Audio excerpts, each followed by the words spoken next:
이는 하나님의 말씀 받습니다. 창세기 35장 1절부터 8절입니다. 우리 자리에서 다 일어서서 하나님의 말씀을 받겠습니다. 제가 봉독합니다. 하나님이 야곱에게 이르시되 일어나 베델로 올라가서 거기 거주하며 내가 내 형 에서의 낯을 피하여 도망하던 때에 내게 나타났던 하나님께 거기서 제단을 쌓으라 하신지라.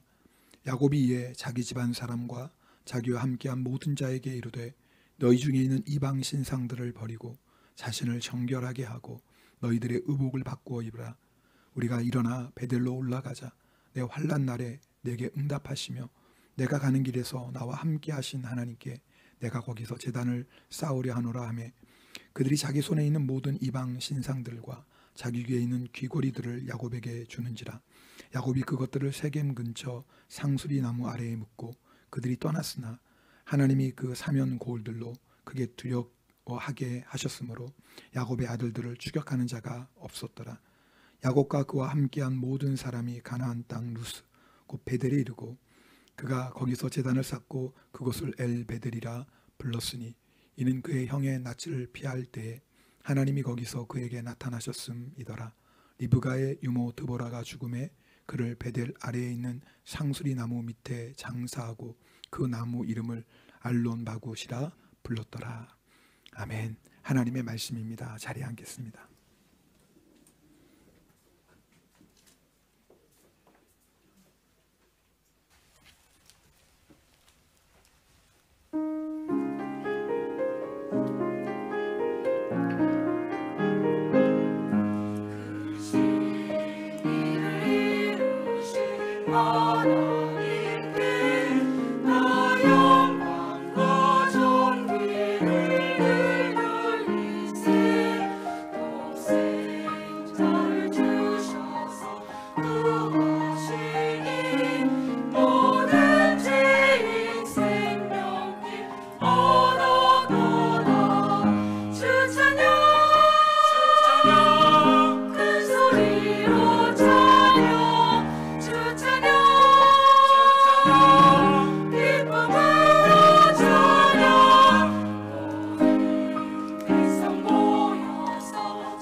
우리 성가대가 여성 성가대인 줄 아시는 분이 계셨어요. 아닙니다. 남자분도 같이 하시는데 오늘 이지사님 함께해서 너무 감사하고 우리 10시 예배 드리는 우리 남자 성도님들 좀 성가대 같이 오시면 좋겠어요. 우리 백성님도 같이 우리 박성님도 같이 하시면 네, 부탁드리게 요로시코 오네가시마스. 우리 박성도님 두 분 계시는데 우리 교회에 박씨가 별로 없었거든요. 근데 요즘 우리 박씨 되시는 성도님들이 와서 얼마나 좋은지 몰라요. 네. 우리 옆에 분들, 앞뒤 분들 인사하겠습니다. 사랑합니다. 축복합니다. 네. 네. 네. 사랑합니다. 축복합니다. 네. 야곱의 아들들이 그 누이 디나가 여러분 세겜 추장에게 강간당하는 정말 말로 다 할 수 없는 비참한 일이 일어납니다. 이 일로 인해서 야곱의 아들들이 세겜성에 있는 모든 남자를 죽입니다. 그리고 세겜성에 있는 물건들을 노략하고 그리고 그곳에 있는 자녀와 또 여자들을 노예로 삼습니다. 이 소식을 들은 분명히 가나안 주변 사람들이 연합해서 야곱과 그의 가족을 공격할 수 있습니다. 왜냐하면 그 당시는 다 족속들이 서로 동맹을 맺고 있거든요. 예, 분명히 일어날 수 있는 일입니다. 그래서 야곱도 두려워했습니다. 정말 그런 일이 일어난다면 야곱과 그의 가정은 멸망할 수밖에 없겠죠. 야곱의 인생에 아주 큰 위기가 왔습니다.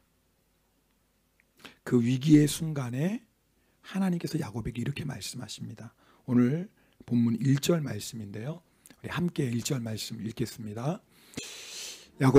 하나님이 야곱에게 이르시되 일어나 베델로 올라가서 거기 거주하며 내가 내 형 에서의 낯을 피하여 도망하던 때에 내게 나타났던 하나님께 거기서 제단을 쌓으라 하신지라. 여러분, 위기는요, 우리 인생의 위기는 하나님의 음성을 듣는 시간입니다. 사실 더 정확히 말한다면 위기 때 하나님의 음성이 들리기 시작합니다. 하나님이 야곱에게 얼마나 베델로 올라가라고 말씀하셨어요. 야곱이 서원했잖아요, 베델에서.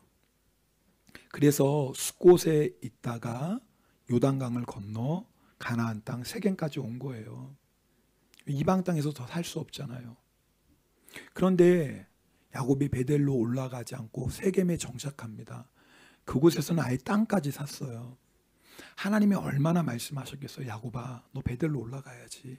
나와의 약속한 거 지켜야지.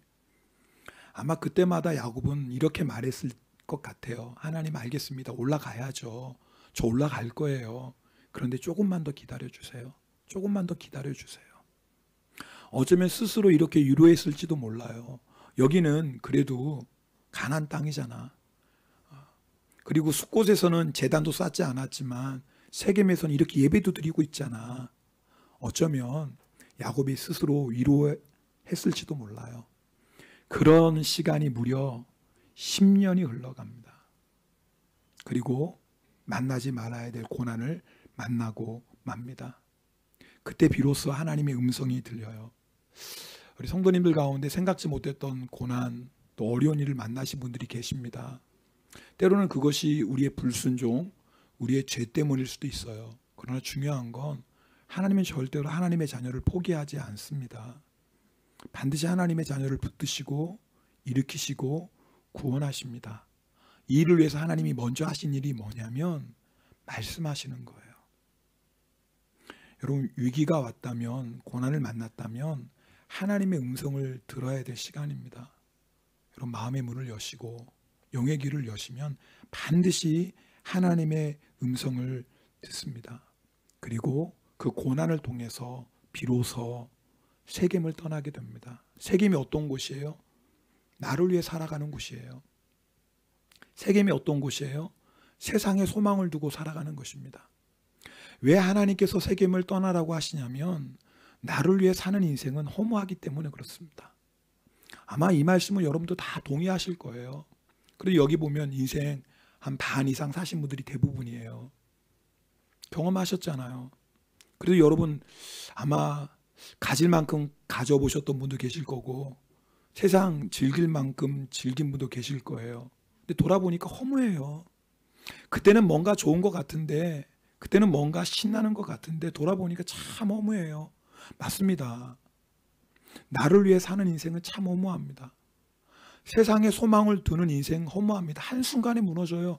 세상 것이 영원할 것 같은데요, 한순간에 무너져요. 아, 나는 안 무너지던데요. 든든한데요. 아니요. 죽음 앞에서 무너지지 않을 인생은 한 사람도 없어요. 그래서 이 세상에 소망을 두고 살면 허무한 거예요. 이 세상에서 아무리 우리가 누리고 쌓고 자랑하는 인생을 살아도 죽음 앞에 무너지지 않을 인생은 하나도 없어요. 그러나 하나님의 나라는 영원합니다. 하나님의 나라는 영원해요. 그래서 하나님께서 우리에게 세겜을 떠나라고 하는 건 부담스러운 말씀이 아닙니다. 축복의 말씀이에요. 우리를 살리려는 말씀이에요. 그런데 우리는 좀처럼 세겜을 떠나지 못하거든요. 그러다가 인생의 위기가 오면 비로소 그 위기를 통해서 하나님의 음성을 듣게 되고 그리고 세겜을 떠나 베델로 올라가게 됩니다. 베델은 어떤 곳이에요? 하나님을 위해 사는 인생이에요. 베델은요, 하나님의 나라를 위해 사는 인생이에요.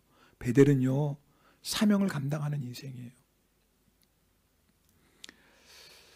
오늘 말씀 들으면서 그래도 세겜이 좋은 분이 혹시 있을지도 모르겠어요. 난 그래도 세겜이 너무 좋은데, 세겜에서 이렇게 잘 나가고 있는데, 세겜에서 이렇게 성공하고 있는데, 뭐 꼭 세겜 떠나야 되나? 여러분, 세겜에서 예배 안 드리는 거 아니에요. 오늘 우리 이렇게 함께 모여 예배 드리잖아요. 하나님 안 믿는 거 아니에요. 야곱이 하나님을 믿었어요. 그러나 세겜은 여전히 내가 주인된 인생입니다. 여러분, 오늘 말씀 듣고 정말 세겜을 떠나고 베델로 올라가는 그런 결단에 있기를 주님의 이름으로 축복합니다. 우리가 세겜을 떠나고 베델로 올라가기 위해서는 세 가지가 필요합니다. 오늘 그 세 가지를 좀 나누려고 해요. 자, 우리 2절 말씀 함께 읽겠습니다. 같이 읽습니다. 야곱이 이에 자기 집안 사람과 자기와 함께한 모든 자에게 이르되 너희 중에 있는 이방 신상들을 버리고 자신을 정결하게 하고 너희들의 의복을 바꾸어 입으라. 자, 오늘 여기 세 가지를 말씀하세요. 좀 기억하면 좋겠어요. 첫 번째는 이방 신상들을 버려야 돼요. 근데 이 말씀을 들으면서 참 깜짝 놀라게 돼요. 야곱의 사람들이, 야곱의 가족들이 이방 신상들을 섬기고 있었다, 그 말이에요. 더 놀라운 건 야곱이 이것을 알고 있었어요. 야곱이 누구예요? 형 에서를 피해 도망갈 때 베델에서 하나님을 만났어요. 뿐만인가요? 지팡이 하나만 가지고 요단을 걸을 때 너무너무 두려웠어요. 내가 먹고는 살 수 있을까? 내가 다시 고향으로 돌아올 수 있을까? 얼마나 두려웠어요. 그런데 하나님이 그 야곱의 20년을 얼마나 복 주셨어요. 지팡이 하나만 가지고 요단을 걸었던 야곱이 큰 무리를 이루어 가나안 땅으로 돌아왔어요. 그뿐인가요? 야복 강가에서 기도로 하나님과 씨름하고 하나님의 얼굴을 봐요. 하나님의 얼굴을 봐요. 그리고 자신에게 복수하기 위해 400명을 이끌고 오는 에서와 극적인 화해를 이루는 하나님의 구원의 역사를 경험합니다. 그런 야곱이에요. 그렇게 놀라운 은혜를 받은 야곱이 세상에 자기들의 가족이 우상을 숭배하는데도 방관하고 있었어요. 4절에 보면 그들이 신상들을 버렸다 그랬어요. 그러니까 우상 한두 개 한 게 아니에요. 가나안 사람하고 똑같이 여러 가지 우상들을 섬겼던 거예요. 그리고 귀걸이를 건넸다 그랬어요. 여러분, 이때 귀걸이는 그냥 장식용 귀걸이가 아니에요. 미신적인 거예요. 요즘 말로 하면 부적과 같은 거예요. 참 기가 막힙니다. 야곱의 가족들이 어떻게 이방 신상들을 섬기고 부적을 갖고 다녀요. 얼마 전에 제가 이런 통계를 봤습니다. 한국 교인의 30%가 점집에 다니고 있거나 그런 경험이 있다라는 거예요. 혹시 찔리시는 분 계세요? 큰일 납니다, 진짜. 어떡하려고 그래요, 어떡하려고. 30%가 점집에 다니고 있거나 점집에 다닌 경험이 있다라는 거예요. 이거보다 높을 수 있어요. 왜냐하면 부끄러워가지고 솔직하게 답변 안 한 사람도 있겠죠. 여러분, 얼마나 점집에 다니는 교인들이 많으면 한국에 그 점집 골목이 있다고 그러네요. 저는 잘 모르게 이 동네 이름을 들었는데 그거 아시는 분은 수상한 거야. 거기 현수막이 붙어 있대요. 무슨 현수막이? 기독교인 특별 할인.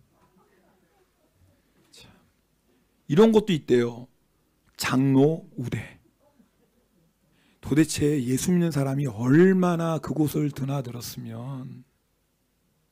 하나님 안 믿는 사람 얘기가 아니에요. 왜 이런 일이 일어날까요? 신앙생활의 목적이 하나님이 아니라 나예요. 내가 잘 되면, 나 돈 벌 수 있으면, 내 자식 합격할 수 있으면, 나 승진할 수 있으면 어때? 부적 한두 개 괜찮지. 하나님 안 믿는 거 아니야. 나 하나님 믿어. 그러나 이 부적 있으면 승진한대. 이 부적 있으면 사업 잘 된대. 이 부적 있으면 자녀 대학 합격한대. 그럼 부적도 한두 장 가질 수 있는 거지 뭐. 이게 세겜이에요. 우리 중에 나는 우상 숭배하지 않습니다. 그렇게 생각하실 분도 계세요. 그렇죠. 뭐 우상 앞에 절한 적도 없고 나는 부적 같은 거 아유 목사님 그런 건 저는 생각도 안 합니다. 그러나 여러분 잘 아셔야 돼요. 골로새서 3장 5절에 보면 탐심이 우상 숭배라고 말씀하고 있어요. 탐심이라는 점집에 드나들고 있는 성도들이 얼마나 많은지 몰라요. 직접 내가 점쟁이 앞에 가지는 않아도 탐심이라고 하는 그 우상 앞에, 무슨 말이에요? 돈을 벌 수 있다면, 내가 세상에서 성공할 수 있다면, 내가 높아질 수 있다면, 내가 원하는 대로 먹고 마시고 즐길 수 있다면, 내가 땀 흘리지 않고 그저 편안하게 살 수 있다면 얼마든지 하나님의 말씀을 타협할 수 있어요. 얼마든지 내가 하나님 말씀 벗어날 수 있어요. 여러분 그게 우상 아닌가요? 하나님 말고 사랑하는 게 있다면 그 우상이에요. 하나님 말고 의지하고 있는 게 있으면 우상이에요. 우리 성도님들이요 이런 말씀 드리면 아우 저는 하나님만 사랑하고 하나님만 의지합니다. 이렇게 생각해요. 그래서 질문을 조금 바꿔야 돼요. 이렇게 바꾸셔야 돼요. 우리가 주로 생각하고 있는 것, 그것이 우리가 가장 사랑하고 가장 의지하고 있는 겁니다. 무슨 말이냐면, 자, 사업하시는 분들 늘 무슨 생각이에요? 사업 생각하실 거예요. 당연히 사업 생각하셔야죠. 그러나 사업이 아니라 하나님을 사랑하는 사람은 사업의 생각이 어떤 생각이냐면, 어떻게 하면 돈 많이 벌까? 이 생각을 하는 게 아니라, 자, 사업을 하지만 하나님이 내 인생의 목적인 사람은 이렇게 생각해요. 어떻게 하면 이 사업을 통해 하나님을 기쁘시게 할까? 내 사업을 향한 하나님의 뜻은 무엇일까? 어떻게 하면 내 사업을 통해 하나님의 나라가 이 땅에 세워질까? 자, 똑같이 사업에 대해서 생각해요. 여러분, 사업 생각 안 하면 안 됩니다. 생각해야죠. 사업하는 사람이 늘 여러분 다른 사람보다 더 사업에 대해서 잘 생각해야 되죠. 근데 그 생각의 중심이 하나님이더라 그 말이에요. 전혀 다른 거예요. 사업에 대해서 생각하지만 사업은 도구예요. 하나님의 뜻을 이루고 하나님의 나라를 세우는 도구에 지나지 않아요. 그러면 그 사람은 사업을 사랑하는 사람이 아니라 하나님을 사랑하는 사람이에요. 부모들은 자녀 생각 많이 합니다. 당연하죠. 그래서 잘못하면 자녀가 우상이 될 수도 있어요. 그러나 우리가 자녀에 대해서 생각할 때 어떤 생각을 주로 해야 돼요? 하나님이 내 자녀의 주인 되셔서 하나님께 정말 쓰임받는 인생 돼야 되는데, 우리 자녀가 하나님을 인격적으로 만나고 하나님을 사랑하고 하나님의 말씀에 순종하고 죄악 가운데 있는 세상에서 정말 하나님의 영광을 나타낸 믿음의 사람이 돼야 될 텐데, 자녀를 생각 많이 하는데 그 생각의 중심이 누군 거예요? 하나님인 거예요. 그러니까 우리가 하나님 사랑하고 하나님 의지한다고 이런 생각 안 하는 게 아니에요. 생각의 중심이 뭐냐 그 말이에요. 신앙생활은 이분법이 아니에요.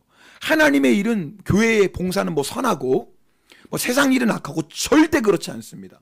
만약에 우리가 교회 봉사를 해도 교회의 봉사하는 목적이 나를 자랑하고 사람들에게 인정받는 것이라고 하면 그것은 하나님 일 아닙니다. 맞죠?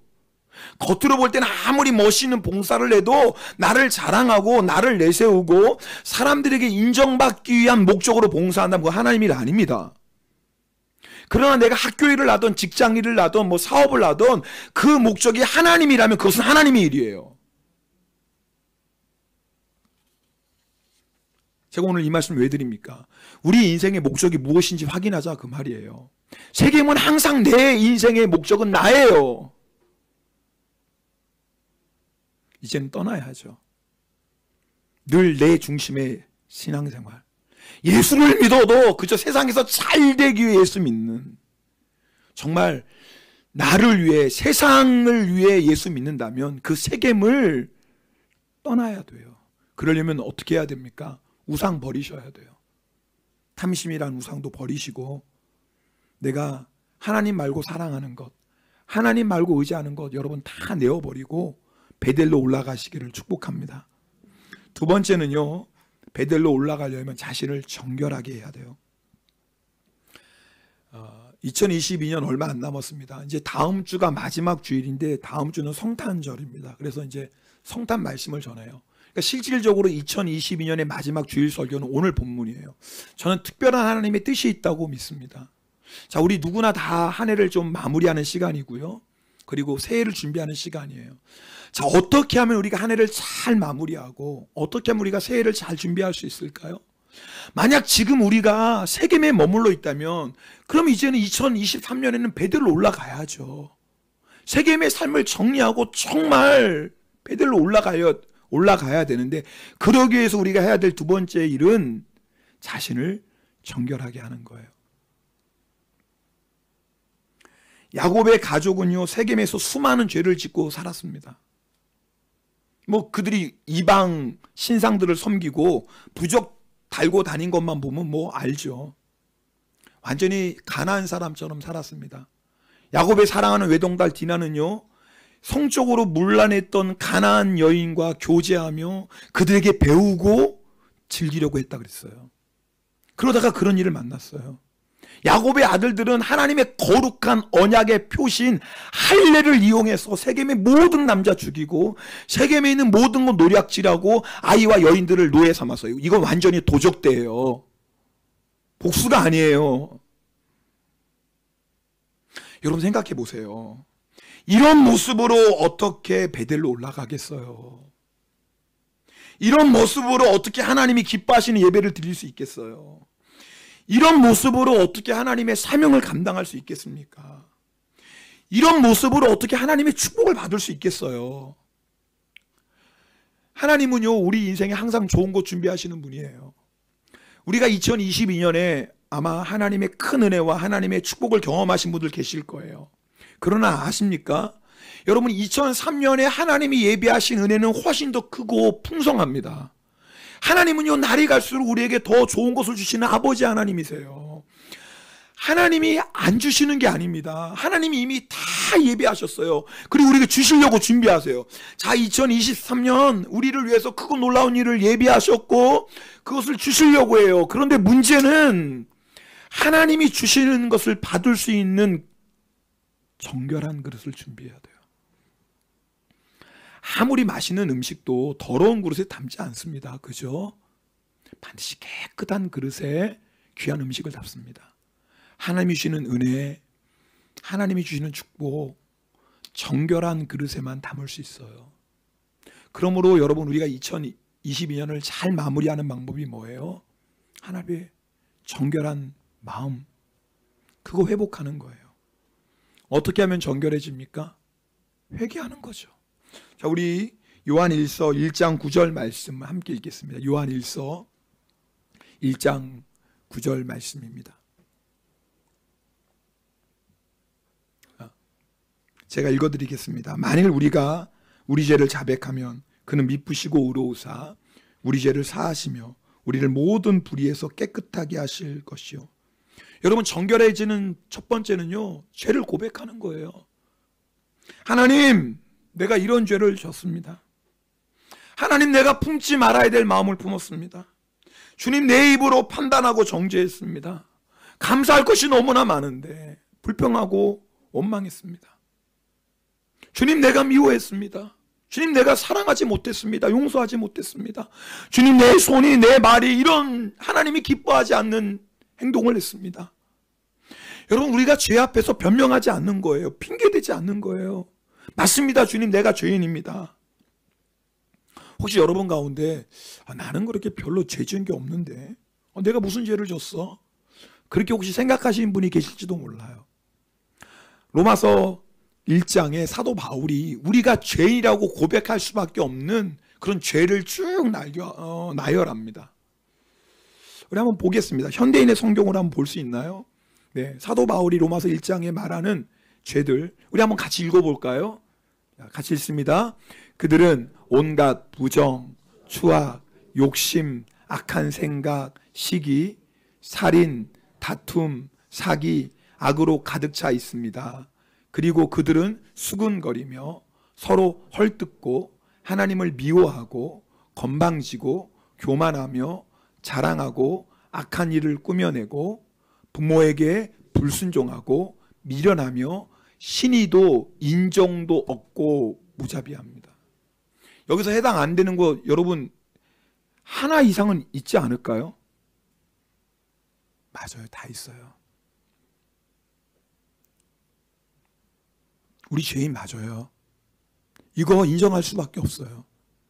여러분, 우리가 정결하게 되는 첫 번째는 맞습니다 주님, 내가 죄인입니다. 나의 죄를 고백하고 회개하는 거예요. 그러나 또 한 가지 있어요. 내가 회개했을 때 예수의 보혈이 내 모든 죄를 정결하게 하시는 것을 믿으셔야 돼요. 이 두 가지는 한 짝이에요. 여러분, 우리가 회개는 절망이 아니고 소망인 거예요. 왜냐하면 회개하는 자에게 반드시 예수의 피가 그 모든 죄를 정결하게 씻어주시기 때문에 그래요. 회개는 복이에요. 회개는 그래서 소망입니다. 주님이 우리에게 회개하라고 말씀하시는 것은 용서하기 위함이에요. 조건이 없어요. 어떤 죄는 내가 용서해 주겠다. 어느 정도 죄는 내가 용서해 주고, 그런데 그 이상 이런 죄는 내가 용서할 수 없어. 그런 게 없어요. 예수의 보혈은 그 어떤 악하고 추하고 더러운 죄도 정결하게 씻어주시는 능력이 있습니다. 우리가 베델로 올라가는 것은 예수의 피 의지하여 올라가는 거예요. 우리가 오늘도 예배의 제단 쌓는 건 예수의 피 의지하여 예배 드리는 거예요. 예수의 피 없이는 어느 누구도 하나님의 보좌 앞에 나아갈 수 없어요. 성도 여러분, 아십니까? 예수의 보혈로 정결함 가운데 얻어지는 게 진짜 복이에요. 세겜에서 우리가 아무리 크고 놀라운 성공을 하고 부귀영화를 얻는다 할지라도 세겜의 복은 진짜 복이 아니에요. 왜요? 세겜의 복은 우리를 타락시켜요. 세겜의 성공은요, 우리로 하여금 점점 더 하나님과 멀어지게 해요. 그래서 세겜은요, 결국 우리를 멸망의 길로 인도합니다. 진짜 복은요, 예수의 피를 통과한 것만 진짜 복이에요.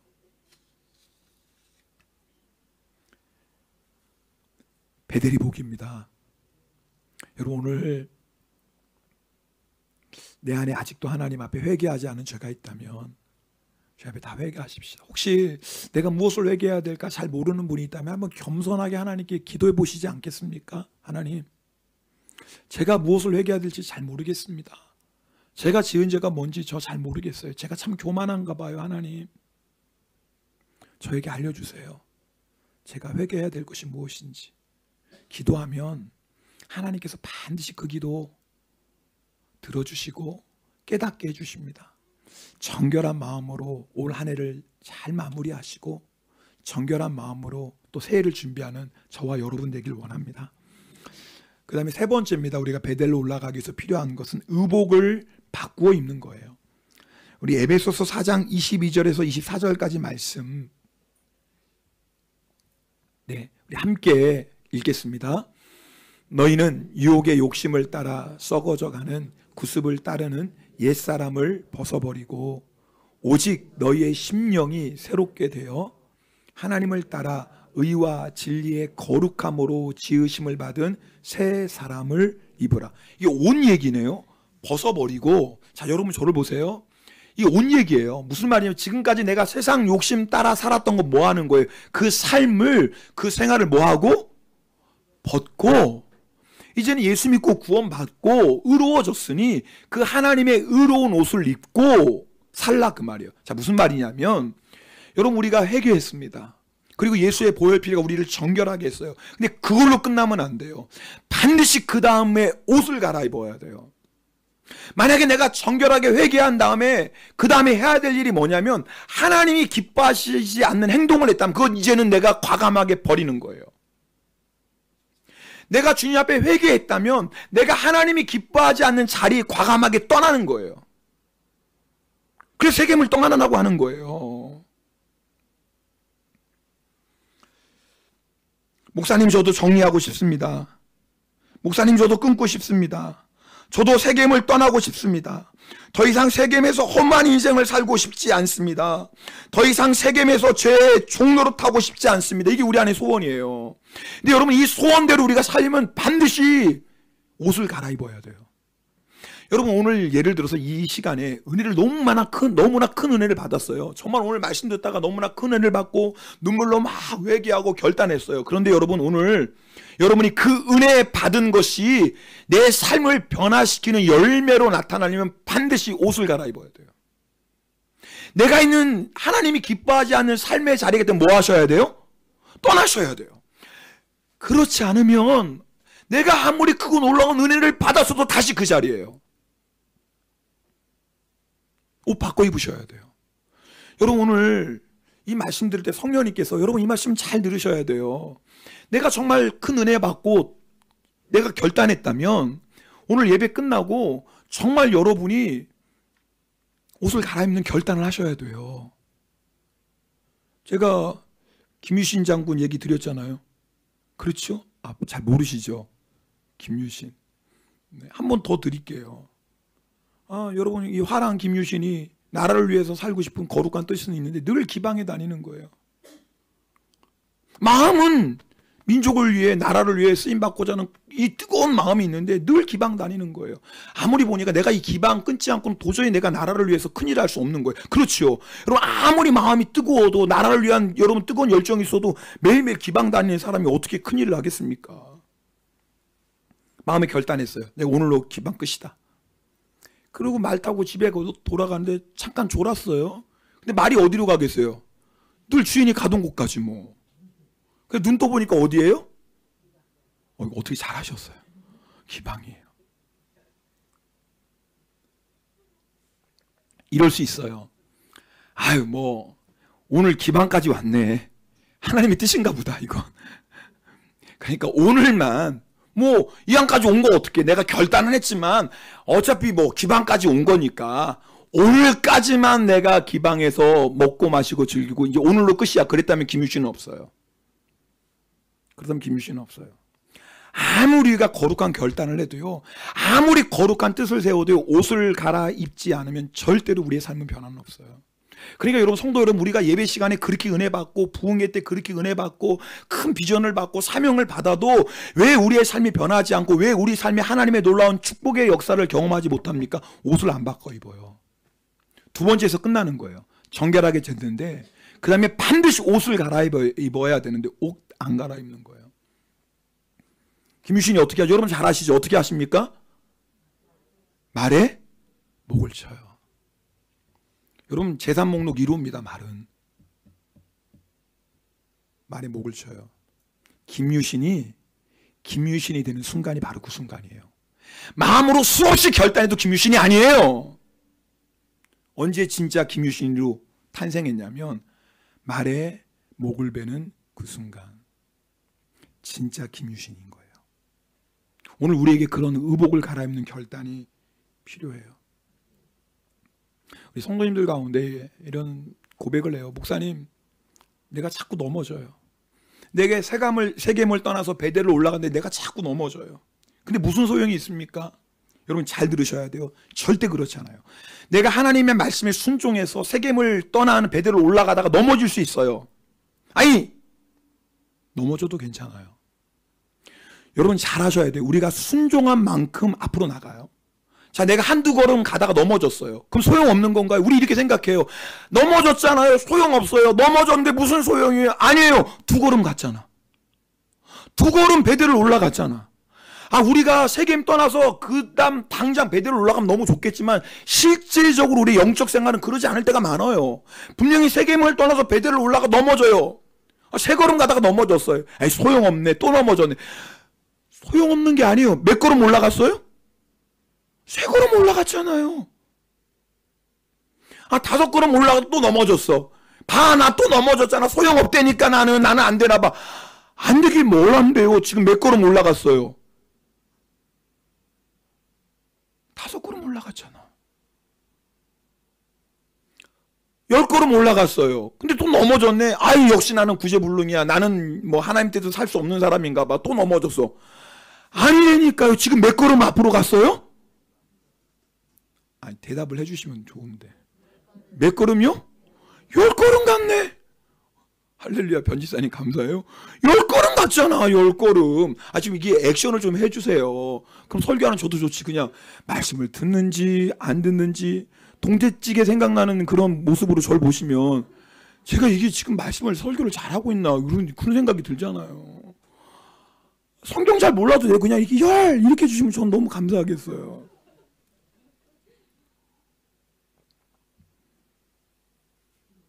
여러분 왜 우리가요 베델로 못 올라가느냐면 넘어지기 때문에 못 올라가는 게 아니에요. 넘어지기 때문에 못 올라가는 게 아니라 포기하는 거예요. 봤잖아. 또 넘어졌어. 무슨 소용이야.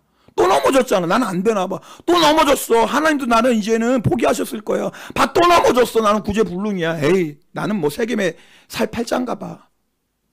그런 게 어디 있어요, 그런 게. 여러분, 의인은 안 넘어지는 사람이 의인이 아니에요. 성경이 말하는 의인이 누군 줄 아세요? 넘어져도 다시 일어나는 사람이 의인이에요. 우리 잠언 24장 16절 말씀 함께 읽겠습니다. 같이 읽습니다. 시작. 대저 의인은 7번 넘어질지라도 다시 일어나려니. 할렐루야. 네. 보세요. 의인이 누구예요? 의인도 7번 넘어져요. 안 넘어져서 의인이 아니. 우리 중에 안 넘어지는 사람이 어디 있어요? 저를 포함해서 안 넘어지는 사람이 어디 있나요? 다 넘어지죠. 여러분, 우리가 넘어지기 때문에 베델로 못 올라가는 게 아니에요. 왜 못 올라가요? 넘어졌는데 포기하는 거예요. 그럼 베델로 못 올라가요. 넘어졌다고 포기하면 절대 세겜을 떠날 수 없어요. 넘어질 수 있어요. 아니, 넘어져도 괜찮아요. 예수의 이름으로 다시 일어나시길 축복합니다. 그러면 돼요. 넘어져도 예수의 이름으로 다시 일어나서 한 걸음 한 걸음 나아가는 거예요. 베델로 올라가는 거예요.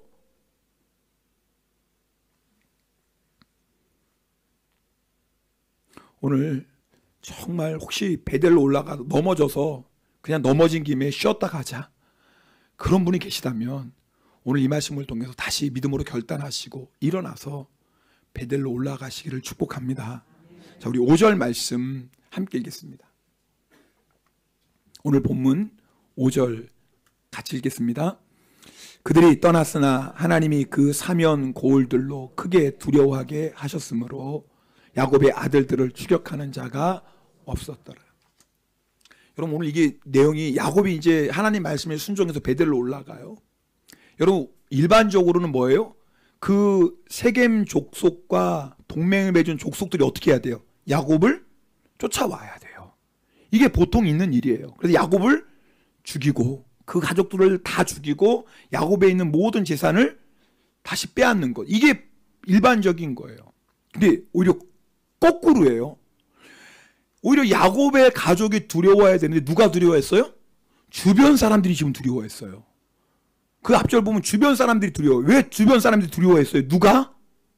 하나님이 두려워하게 하셨어요. 여러분, 세겜을 떠나는 거 쉬운 일이 아니에요. 만만한 일이 아니에요. 내가 자리 잡고 사는 곳인데요. 꽤 세겜에서 성공했는데요. 누구나 다 안정된 삶을 원해요. 모험하기 다 싫어합니다. 앞으로 베델에 올라갈 때 어떤 일을 만날지 누가 알 수 있어요. 그래서 세겜을 떠나는 건 늘 두려움이고, 세겜을 떠날 때 때로는 희생도 감수해야 되고, 누구나 다 세겜을 떠날 때 그런 마음이 있어요. 아, 지금처럼 그냥 편안하게 예수 믿으면 좋겠는데, 아, 예수 안 믿는 거 아니잖아요. 주일날 이렇게 교회 나와 예배도 드리잖아요. 봉사도 가끔씩 하잖아요. 아, 이 정도면 됐지. 꼭 세겜 떠나서 베델까지 올라가는 모험과 수고와 희생을 해야 되나? 우리에게 다 이런 마음이 있습니다. 두려움이 있어요. 그런데 여러분 기억하셔야 돼요. 우리가 믿음으로 떠나면 하나님이 책임져 주세요. 믿음으로 떠나면 하나님이 지켜주세요. 믿음으로 떠나면 하나님이 반드시 우리 인생을 인도해 주십니다. 마지막으로 이 얘기 좀 나누고 설교를 마무리하려고 해요. 미우라 아야코상, 물론 지금은 고인이 되셨지만 이분이 텐노 하시고라, 한국말로는 하늘의 사닥다리라는 책을 썼어요. 그 책에 나오는 시코쿠 카모시마의 지역에 이토 목사님이 얘기해요. 들어보십시오. 이토 목사님이 중국에 이제 전도하러 가기로 결단합니다. 그리고 교인들에게 이제 내가 이제 전도하러 가겠습니다. 그랬더니 교인들이 여비를 주셨어요. 그래서 50엔이라는 여비를 받게 됩니다. 그 당시 이 목사님, 이토 목사님 한 달 사례비가 30엔이었어요. 30엔. 그러니까 1900년대 초 전후인가 봐요. 정확히 시대는 모르겠는데 하여튼 그러니까 50엔이면 그래도 뭐 중국 전도 가는데 당분간은 충분한 돈 아닙니까? 그래서 준비하는데 이 전도 가기 전날 갑자기 한 가지 생각이 난 거예요. 그게 뭐냐면 교회 회계 집사님에게 49엔을 빌린 거예요. 회계 분에게. 왜냐하면 목사님이 필요해서 빌린 게 아니라 교인 중에 누군가 정말 급한 어려운 일을 만났는데 목사님이 보증 쓴 거와 똑같죠. 하여튼 목사님 이름으로 49엔을 빌린 게 생각난 거예요. 아, 전도 가기 전에 이거 갚아야 될 거 아닙니까? 빚진 건데 어쨌거나 목사님이 쓴 게 아니더라도. 그래서 49엔을 갚았습니다. 자, 얼마가 남았죠? 아니, 대답을 좀. 얼마 남았어요? 1엔 남았어요. 1엔. 1엔 갖고 어떻게 전도를 가요? 그렇지, 1엔밖에 없는데. 뭐 기차표는 다 샀다 했지만. 근데 또 전도를 안 가자고 하니 안 갈 수도 없어요. 왜요? 전도 간다고 교인들한테 여비 다 받았잖아요. 그러다가 목사님이 생각난 거예요. 그렇지, 하나님께서 채워주시지. 내가 교인들에게 늘 뭐라고 설교했나? 하나님의 나라와 하나님의 의를 먼저 구하면 하나님 반드시 다 책임져 주신다고 늘 설교했는데 하나님이 책임져 주시겠지. 그리고 그 다음날 1엔 가지고 중국으로 선교를 갑니다. 이제 기차역에 사람들이 많이 나왔어요. 물론 목사님이 1엔만 갖고 있는 건 아무도 모르죠. 그런데 그 목사님 그 전송 나온 사람들 가운데 13명이나 되는 사람들이 목사님에게 또 여비를 주는 거예요. 목사님 생각에는 여비를 줄 만한 분은 다 줬다고 생각했는데 13분이나 여비를 주는 거예요. 기차가 모지에 도착했습니다. 모지역에. 또 친구 한 명이 나와서 전송을 해주는데 또 여비를 주는 거예요. 그리고 이제는 큐슈항, 이제 중국으로 건너게 큐슈에 도착했는데 그곳에서도 2명의 친구가 와서 또 여비를 주는 거예요. 이제 배에서 자기가 받은 여비를 다 계산해 보는 겁니다. 얼마였을까요? 어떻게 알았어요? 기가 막히네. 세상에 49엔인 거예요. 1엔도 많지 않고 1엔도 부족하지 않은. 목사님은 이것이 하나님이 나에게 주신 거구나. 하나님이 교인들을 통해서 친구를 통해서 나에게 주시는구나. 그러면서 눈물로 간절히 기도하는데 허드슨 테일러, 그 당시 중국의 선교사였던 허드슨 테일러가 생각난 거예요. 이 허드슨 테일러는 중국의 정말 위대한 전도자인데요. 2엔을 가지고 중국에 선교하러 갔던 분이에요. 2엔. 요즘 돈으로 하면 얼마인지 잘 모르겠습니다. 2엔이. 그렇죠. 그때 다른 선교사님들이 허드슨 테일러에게 이렇게 얘기했대요. 너무나 가난한 테일러의 선교사에게 2엔을 가지고 전도를 시작하는 것은 하나님의 수치를 드러내는 것이다. 빨리 귀국해라. 너 하나님 망신시키려고 그래. 이 얘기예요. 2엔을 가지고 중국 선교하는 건 하나님의 수치를 드러내는 거니까 빨리 귀국해라. 그때 허드슨 테일러가 이렇게 대답합니다. 내게는 2엔밖에 없어. 그러나 2엔 플러스 하나님의 은혜가 있어. 이것만 있으면 충분히 중국 전도를 할 수 있어. 그리고 이렇게 고백해요. 여호와 이래. 우리가 세계임을 떠날 때 두려움이 있어요. 여러분 아십니까? 세계임을 떠날 때 플러스 하나님의 은혜가 있어요. 여러분 우리가 가지고 있는 것 중요하지 않아요. 내가 아무리 많은 것을 가지고 있어도 하나님의 플러스 은혜가 없으면 그거 아무것도 아닙니다. 아시죠? 아무것도 아니에요. 근데 내가 1엔밖에 없어도요. 아니 아무것도 없어도 플러스 하나님의 은혜가 있으면 다 있는 거예요. 플러스 하나님의 은혜가 있으면 다 있는 거예요. 누구에게 플러스 하나님의 은혜가 있나요? 세겜을 떠나 베델로 올라갈 때 플러스 하나님의 은혜가 있어요. 2023년에는 플러스 하나님의 은혜, 여호와의 이레를 경험하는 저와 여러분 되기를 축복합니다. 우리 함께 찬송하겠습니다. 예수의 이름으로. 혹시 여러분 그래도 올 한 해 나름대로 열심히 세겜 떠나 베델로 올라가려고 했는데 넘어져서 낙심하고 있는 분이 혹시 계실지도 모르겠어요. 또 넘어져서 에이 모르겠다, 난 그냥 세겜에 살지, 혹시 그런 좌절감을 가지고 계신 분이 있을지도 몰라요. 여러분 오늘 다시 일어납시다. 내 힘으로 일어나는 거 아니에요. 누구의 이름으로? 예수의 이름으로. 우리 찬송이 나의 믿음의 고백이고 결단이 되길 원합니다. 우리 함께 찬송하겠습니다. 예수의 이름으로 나를 일어서리라. 주가 주신 능력으로 나를 일어서리라.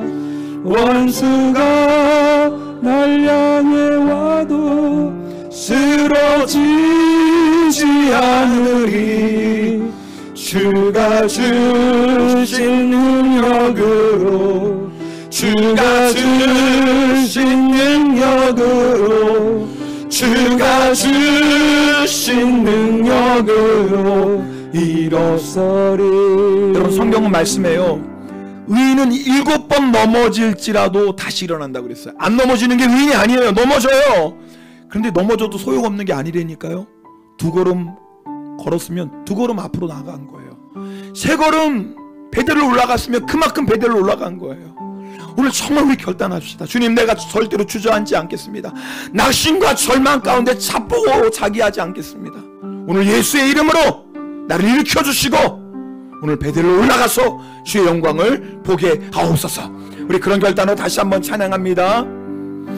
예수의 이름으로 나를 일어서리라. 주가 주신 능력으로 나를 일어서리라. 원수가 날 향해 와도 쓰러지지 않으리. 주가 주신 능력으로 주가 주신 능력으로 주가 주신 능력으로. 우리 결단하는 마음으로 두 손 높이 들고 함께 찬양합시다. 예수의 이름으로 나를 일어서리라. 주가 주신 능력으로 나를 주님, 내가 일어나겠습니다. 주님, 넘어졌지만 포기하지 않겠습니다. 더 이상 세겜에 머물지 않겠습니다. 더 이상 죄의 종교로 타지 않겠습니다. 예수의 이름으로 나를 일으켜주시고 주의 능력으로 예수의 피로 십자가의 은혜로 주 우리를 일으켜 주시옵소서. 그 능력으로 다시 내가 올라가게 하여 주소서. 우리 시간에 통성으로 기도합니다.